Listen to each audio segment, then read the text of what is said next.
friends, welcome back to the channel. Sass here. I'm here to do the review of Love After Lockup.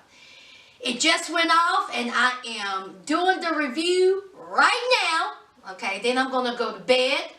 So this will be up tomorrow, Saturday at 9 o'clock in the morning. So I'm getting it out early, y'all. Getting it out early. This episode was okay. I mean, nothing, spectacular happened. So let's get into it, okay? All right, let's start off with Lizzy and Skyy. Okay, Lizzy went wedding dress shopping with her daughter. And I am not going to even talk about Jasmine because it is the same old thing. I am not going to keep beating a dead horse. So let's talk about Lizzy. Okay, Lizzy wants to dream wedding. All right, she wants the $3,000 wedding dress. She wants a carriage. She wants to release butterflies into the world.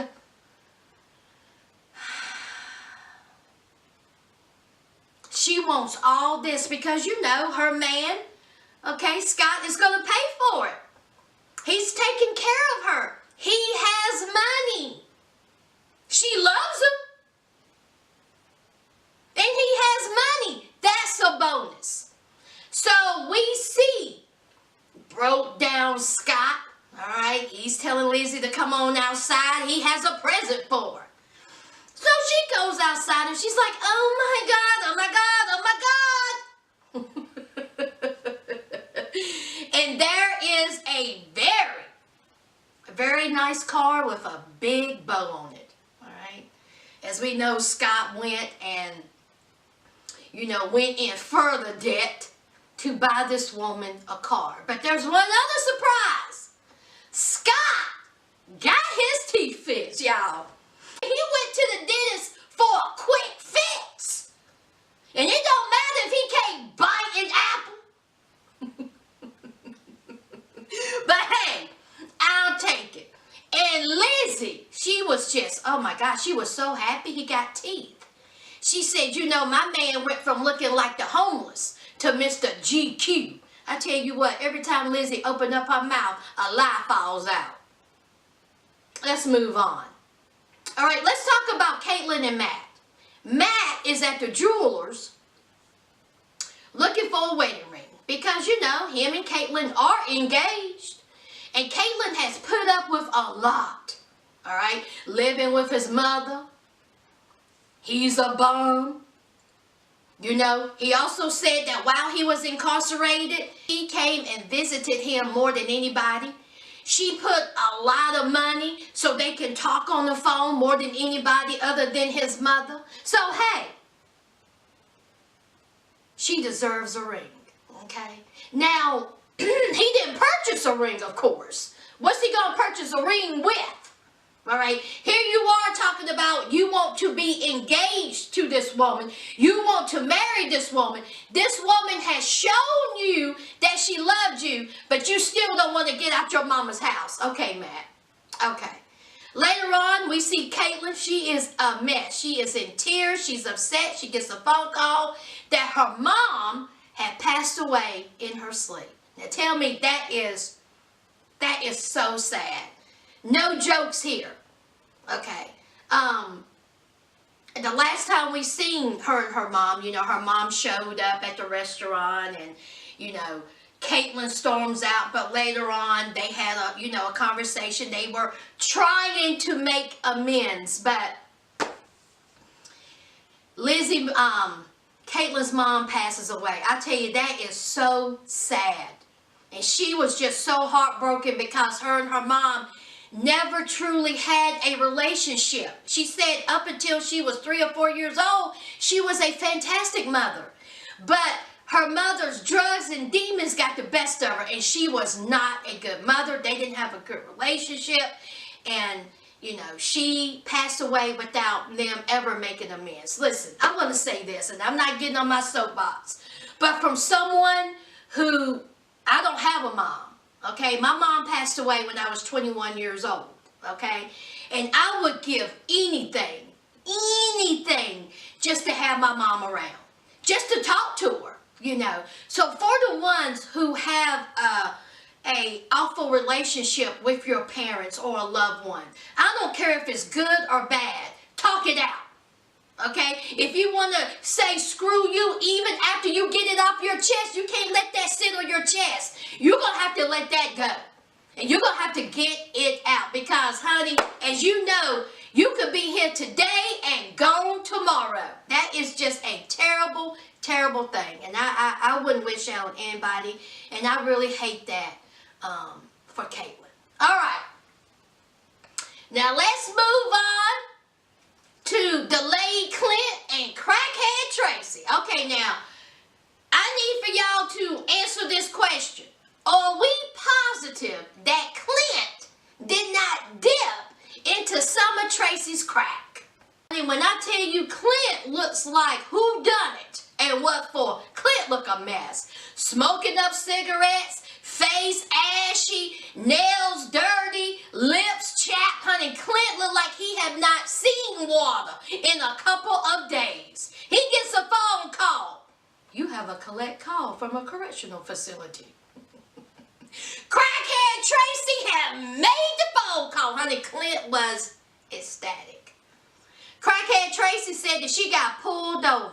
She got pulled over and got arrested. She had an outstanding warrant for parole violation. See, she was too busy stealing, lying, and smoking crack to get in touch with her parole officer. Her parole officer said, I don't know who you think I am, but I'm going to show you. So he got a warrant for her. All right, she in jail. All right, here's Clint. I can't bail you out. And she was like, no, I don't have a bond. He was like, oh my God, you still love me? And she was like, of course I love you. You know, I have a disease. I have an addiction. It has taken over. I am trying to do better. I love you. So then he says, well, where's that rental car at?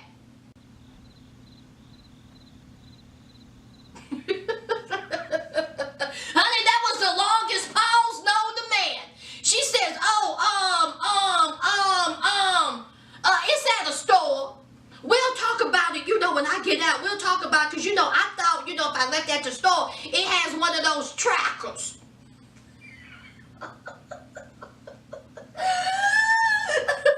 Clint, you're going to end up paying for that car. So we know crackhead Tracy is in jail, and Clint is still delayed and done. All right.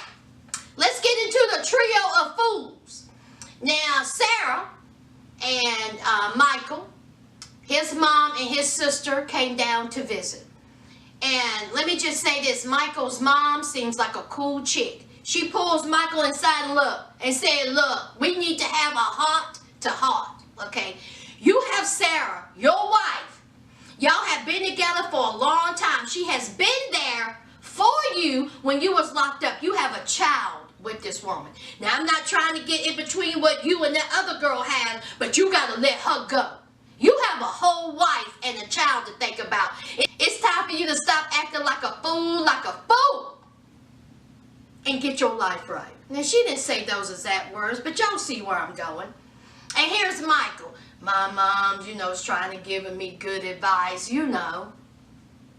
But you know, I love Sarah, but I have feelings for Megan. I supposed to throw that away? Listen, you never trust a man who's still getting cornrows.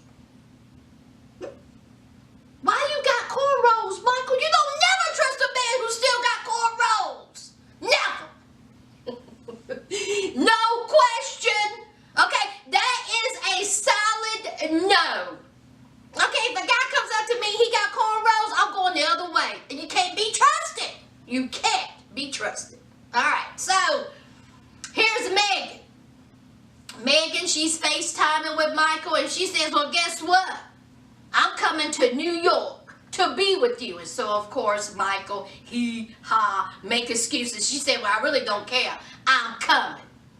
So she gets to the airport, and there's Michael.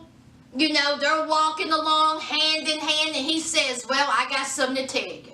Now, last week, they showed a preview. Now, I could have sworn this week was when they're going to have their little face-off sit-down between Sarah and Megan. We TV lied to us, y'all.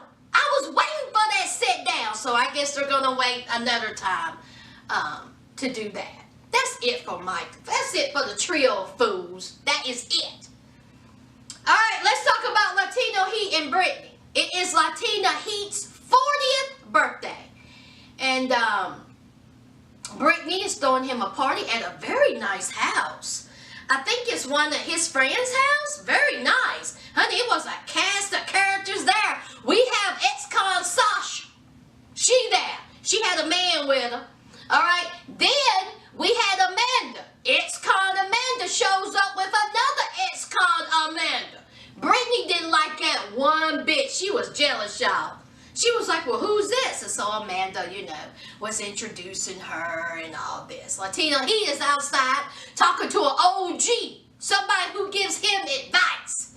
Here comes Amanda. Of course, him and Amanda goes back and forth about, you know, who Brittany had first. Honey, Amanda told Latina Heat, I gave her to you.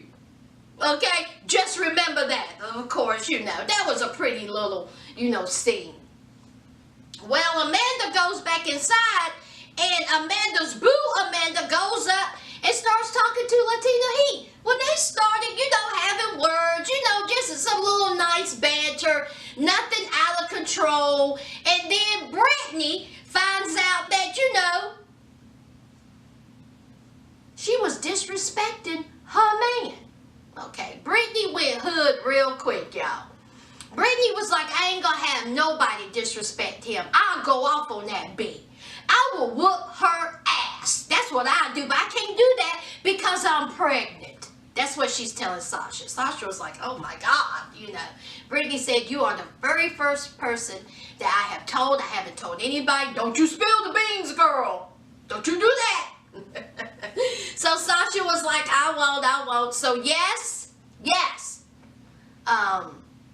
Brittany is pregnant, and I forgot to add that apparently Sarah is also pregnant. So back to Brittany. So she tells Latina Heat, look, you got to get her up out of here. All right? She got to go. I don't know what I may do. So she, you know, she got to go. So Latina Heat was like, listen, this house is full of fellas. I don't know where y'all need to go, but y'all got to get up the hell up out of here. Bye! Honey, that barbecue was gone. Honey, them people was like roaches. Anyway, so Latino Heat looks like he had a great birthday. We find out that Brittany is pregnant and ex-con Amanda is dating another ex-con Amanda. All right, y'all. That's the review. See, it wasn't long. Nothing happened this week. Short and sweet. Okay? As usual, let me know what you guys think. Leave a like, comment, and subscribe. And until next week, friends, bye.